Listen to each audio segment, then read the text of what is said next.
লখিমপুৰত পকুৰ সন্থাৰ আলোচনা চক্ৰ শুক্ৰবাৰে লখিমপুৰ জিলাৰ শালমৰাত সদৌ কেন্দ্ৰীয় মিচিং ভাষা পকুৰ সন্থাৰ উদ্যোগত নতুন নিযুক্তিৰ বিজ্ঞাপন প্ৰকাশেৰে মিচিং ভাষাৰ ভাষা শিক্ষক পদ সৃষ্টিৰ দাবীত এক আলোচনা চক্ৰ অনুষ্ঠিত কৰা হয়।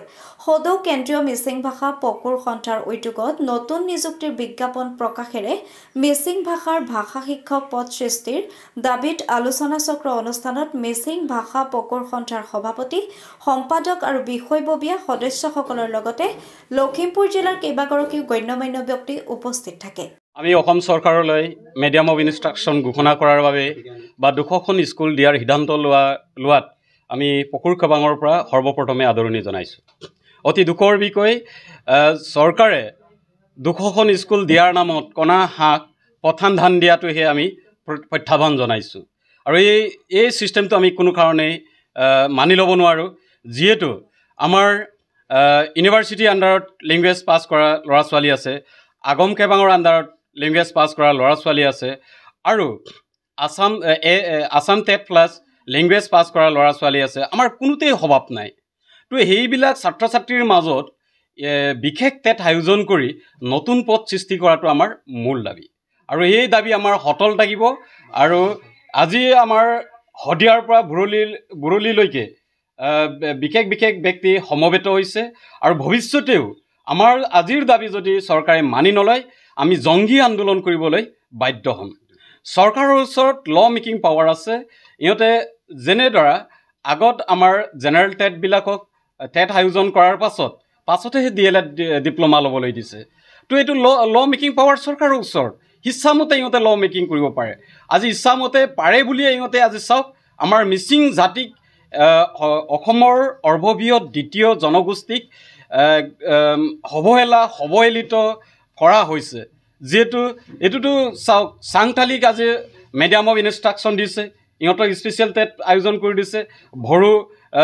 ভৰু ভাষাক আজি মানে স্পেচিয়েল টেট পাতি দিছে, ইহঁতক নতুন পদ সৃষ্টি কৰিছে। আমাৰ মিচিঙক কিয় স্পেচিয়েল টেট পাতি দিব নোৱাৰিব?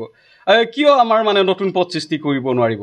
তো আমাৰ এয়াই দাবী, আমাক নতুন পদ সৃষ্টি কৰিবই লাগিব আৰু ইচ্ছাৰ লগত যিটো মাইনুটছ আছিল এইটো আখৰে পালন কৰিবলৈ আহ্বান জনাইছোঁ। ইতিমধ্যে আজি যিটো আলোচনা চক্ৰত বহিছোঁ, মূল বিষয়টো হৈছে যে অসম চৰকাৰে এতিয়া 200খন প্ৰাথমিক বিদ্যালয়ত যিখিনি ধৰক টেটৰ শিক্ষকসকলক দূৰদৰণিত কৰ্মৰত টেটৰ শিক্ষকসকলক নিয়োগৰ ব্যৱস্থা কৰিছে, সেইটো আমি মানি লোৱা নহ'ব। সেইটো কোনোপধ্যে মানি লোৱা নহ'ব। যিহেতু এতিয়া আমাৰ মিচিং শিক্ষিত নিবনুৱা যুৱক যুৱতী শদিয়াৰ পৰা বুৰলিলৈকে চাওক বহুত হেজাৰ আছে। গতিকে তাৰ মাজতে বিশেষ টেট অনুষ্ঠিত কৰক অসম চৰকাৰে। বিশেষ টেট অনুষ্ঠিত কৰি পেলাই নিয়োগৰ ব্যৱস্থা কৰক 200খন প্ৰাথমিক বিদ্যালয়ত। আগৰ যিকেইখন 230জন প্ৰাথমিক বিদ্যালয়ত শিক্ষক নিয়োগ কৰা হৈছিলে 1984 নে 85 কিমান চনত আছিলে ন ছাৰ? গতিকে চাওক তেতিয়া যিমানখিনি শিক্ষক নিয়োগ ব্যৱস্থা কৰিছিলে সেইখিনিতো এতিয়া চব নাইকিয়া হৈ গ'ল। সেইখিনি পদটোতো নাইকিয়া হৈ গ'ল। গতিকে জেনেৰেল হেৰিটোত গুচি গ'ল। গতিকে চাওক তেনেকৈ অসম চৰকাৰে আমাক প্ৰতাৰণা কৰি থাকিলে আমি সেইটো মানি লোৱা নহ'ব। সেইটো কাৰণে অসম চৰকাৰক আমি বিনম্ৰতাৰে অনুৰোধ কৰিছোঁ, বিশেষ টেটৰ জৰিয়তে 200খন বিদ্যালয়ত প্ৰাথমিক বিদ্যালয়ত আমাক মানে মিচিং ভাষাৰ শিক্ষক পদ নতুনকৈ সৃষ্টি কৰক। মূল দাবীটো হৈছে নতুনকৈ শিক্ষক পদ আমাক সৃষ্টি কৰি দিব লাগে আৰু নতুনকৈ সৃষ্টি নকৰিলে আমি কিন্তু কোনোপধ্যেও মানি লোৱা নহ'ব। মই বাৰে সেইটোৱে কৈছোঁ যে দূৰদৰণিত কৰ্মৰত টেটৰ শিক্ষকসকলক আনি পেলাই নিয়োগৰ যিটো ব্যৱস্থা কৰিছে সেইটো কম চূড়ান্ত সিদ্ধান্তনে চাওকচোন। গতিকে আমিতো সেইটো কোনোপধ্যেও মানি লোৱা নহ'ব। সেইটোতো কোনটো যুক্তিত পৰিব? তেওঁলোকে জেনেৰেল পোষ্টত কৰিয়ে আছে। তেওঁলোকক আকৌ আমাৰ মিচিং ভাষাৰ শিক্ষক বুলি তেওঁলোকক আমাৰ ভাওনাৰ মুখা সজাই পেলাই সেইখিনি নিয়মটো কৰিছে বা ব্যৱস্থাটো কৰিছে। সেইটোতো ভৱিষ্যত এইটো কোনোপধ্যেও স্থায়ী বা স্থিতি নলয়। সেইটোতো এটা চূড়ান্ত তাৰ মানে এটা ভাওনাৰ মুখা হয়। আজি ঘৰ সাজিলে বা আজি ৰভা পাতিলে কাইলৈ এদায় হৈ গ'ল। আজি ভাওনা পাতিলে পিছদিনা মানে ভাওনা ৰভা শেষ, মুখা আজৰি। ঠিক তেনেকুৱা এটা চূড়ান্ত সিদ্ধান্তক আমি কোনোপধ্যেও মানি লোৱা নহ'ব। সেইটো কাৰণে আমি অসম চৰকাৰলৈ দাবী তথা অনুৰোধ সেইটোকে জনাইছোঁ যে শদিয়াৰ পৰা বুৰলিলৈকে যিমান আমাৰ মিচিং মানুহ আছে সেইখিনিৰ ভিতৰত আমাৰ মিচিং ভাষাৰ শিক্ষক পদ নতুন সৃষ্টিৰ কাৰণে বিজ্ঞাপন প্ৰকাশ কৰিব লাগে। যিমান ধৰক পঞ্চায়ত নিৰ্বাচনেই হওক, বিধানসভা নিৰ্বাচনেই হওক, সেই নিৰ্বাচনবিলাকত আমি প্ৰত্যুত্তৰ দিবলৈ আমি সাজু হৈ আছোঁ।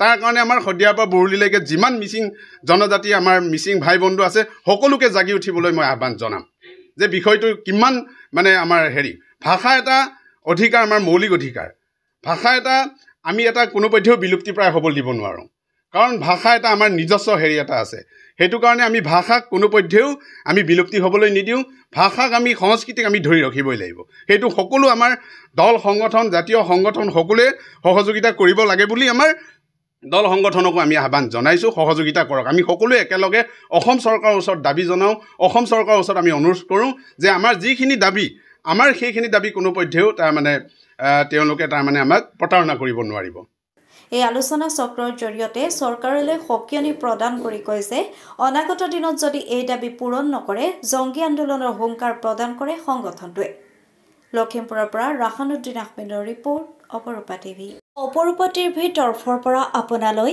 এটি বিশেষ অনুৰোধ যদি আপুনি অপৰূপা টিভি চেনেলটো ফেচবুক ইউটিউব আৰু ইনষ্টাগ্ৰামত সদায় চাব বিচাৰে তেন্তে আপুনি আজিয়ে এতিয়া চেনেলটো ফলোইং ছাবস্ক্ৰাইব আৰু লাইক কৰি ওচৰতে থকা বেল আইকনটো বজাই দিয়ক আৰু অপৰূপা টিভিক সদায় উপভোগ কৰক আপোনালোকৰ মৰম আৰু আশীৰ্বাদে অপৰূপা টিভিক আগুৱাই যোৱাত যথেষ্ট সহায় কৰিব আমি সদায় প্ৰতিশ্ৰুতিবদ্ধ ৰাজ্যৰ পক্ষত থাকি ৰাজ্যৰ হকে আৰু সমাজৰ উন্নতিৰ হকে কাম কৰি যাম বিশেষ জানিব লগা থাকিলে স্ক্ৰীনত যোগাযোগ নম্বৰ দিয়া আছে যোগাযোগ কৰিব পাৰিব ধন্যবাদ ৰাবা এইবিলাকৰ মানে লগত মানে তেওঁলোকে মানে এতিয়া বস্তু মানে চৰকাৰৰ লগত কোনো মানে হেৰি নাই অংশীদাৰ নাই গতিকে তেখেতে মানে দাবী কৰাটো সত্য আমি দাবী কৰোঁ যে যাতে নেকি আমাৰ মিচিং অযোগ্য অঞ্চলত যাতে আমাৰ যিবিলাক মানে ছাত্ৰ ছাত্ৰীয়ে এতিয়া পৰীক্ষাত মকল কৰা হৈছে এই মকলখিনি সম্পূৰ্ণভাৱে তেওঁলোকে বাহিৰৰ মানুহৰ পৰা ননাই আমাৰ যিবিলাক শিক্ষক যিবিলাক মানে শিক্ষিত ল'ৰা ছোৱালী এতিয়া পৰীক্ষা পাছ কৰি আছে তেওঁলোকক মানে যোগ্যতা হিচাপে তেওঁলোকে প্ৰতিটো মানে ঔদ্যোগিক অঞ্চল মিচিং স্কুলত নিযুক্তি দিবৰ কাৰণে মই অনুৰোধ জনালোঁ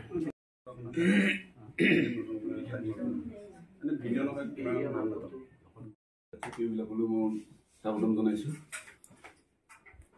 ইতিমধ্যে আমাৰ সভাপতি সম্পাদকৰ মুখৰ পৰা আমি গম পালোঁ আমি বিশেষ সূত্ৰেটো শুনি আছোঁ যে মিচিং ভাষাৰ ওপৰত মিচিং আগমকে বানি এটা ভাষাৰ লেচন 5 মাহ 6 মাহ সন্তত এটা চূড়ান্ত পৰীক্ষা হৈছিল এই চূড়ান্ত পৰীক্ষাত আমাৰ ল'ৰা ছোৱালীবিলাকে বিভিন্ন বিভাগত উত্তীৰ্ণ হৈ আছে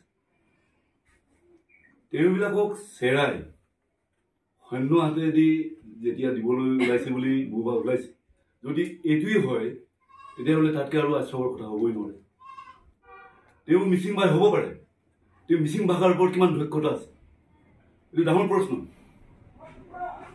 আমাৰ মিচিং ভাইসকল ধুবুৰীত টেষ্টত উত্তীৰ্ণ হৈ চাকৰি কৰি আছে ঠিক আছে তেওঁবিলাকো ইয়াত দিলে তেওঁ কি শিকাব তেওঁ জানিব নেকি মিচিং ভাষাৰ ওপৰত তেওঁৰ কি জ্ঞান আছে হ'ব পাৰে তেওঁ মিচিং গতিকে আমি দাবী জনাইছোঁ তেওঁবিলাকে অনতি পলমে তৎকালীনভাৱে এই মিচিং ভাষাত উত্তীৰ্ণ হৈ থকা ল'ৰা ছোৱালীবিলাকৰ ভিতৰত টেট পাতি নতুন পদ সৃষ্টিৰ দাবী আমি সমবেত হৈছোঁ আৰু তাৰ যদি সন্যতা কৰে তেতিয়াহ'লে আমি কোনো কাৰণতে চৰকাৰীভাৱে জাননী দিলেও আমি মানিবলৈ বাধ্য নহ'ম আমি যোগ্য বিজ্ঞ বসুন্ধৰা NAP 2020 পুৰ কৰক আমি অসম চৰকাৰক আহ্বান জনাইছোঁ আমি 30,000 ছাত্ৰ ছাত্ৰীৰ ভিতৰত যিসকল কোৱালিফাইড হ'ব আমাৰ মিচিং ভাষাৰ ওপৰত যিসকল এক্সপাৰ্ট যিজন 200জন ব্যক্তি ওলাব এখেতসকলক নিযুক্তি দিয়ক আমাৰ তাত কোনো প্ৰশ্ন নাই আমাৰ দাবী হৈছে নতুন পদ সৃষ্টি কৰিব লাগিব